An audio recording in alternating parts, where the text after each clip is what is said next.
Okay, so today is October 16th, I think, and I've been working on this project for a long time now.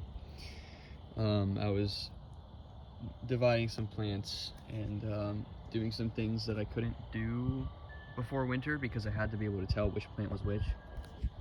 One of those projects included tearing down this big bog. I know you guys know what bog this is because I've made a whole lot of posts about it.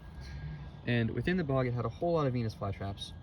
Some of the plants grew very low to the ground, like these ones.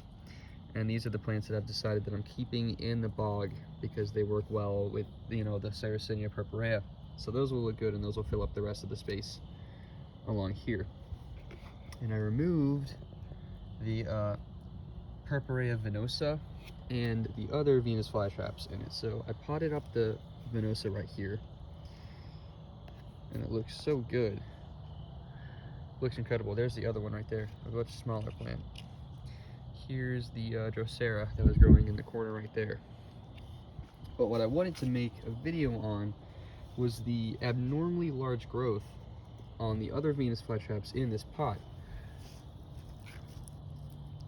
Look at the size of these crowns and look at how big the traps were. The traps in these plants were enormous. Mind you, this is the typical variety of plant, but I'm beginning to question if that's really the case because these are like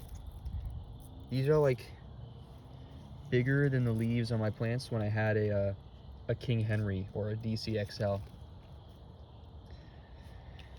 And if this trend continues, oh, I just closed that trap. Maybe I could mark this as something otherwise than a typical plant because it is. The leaves on this are longer than my plant over here, FTS Giant, which is growing very, very large traps like it's supposed to, with very long petals, but not as big as these typical leaves, which is crazy to me. So I'm gonna pot up all these typicals in this big bog here. I have a whole lot of moss there. And there should be more, yeah, right there. But they're all divided, and I'm gonna pot them up variously around the bog, like I did with these red dragons, which are currently going dormant. So those will come back next year and look great. But man, that was worth posting about because I thought it was so interesting.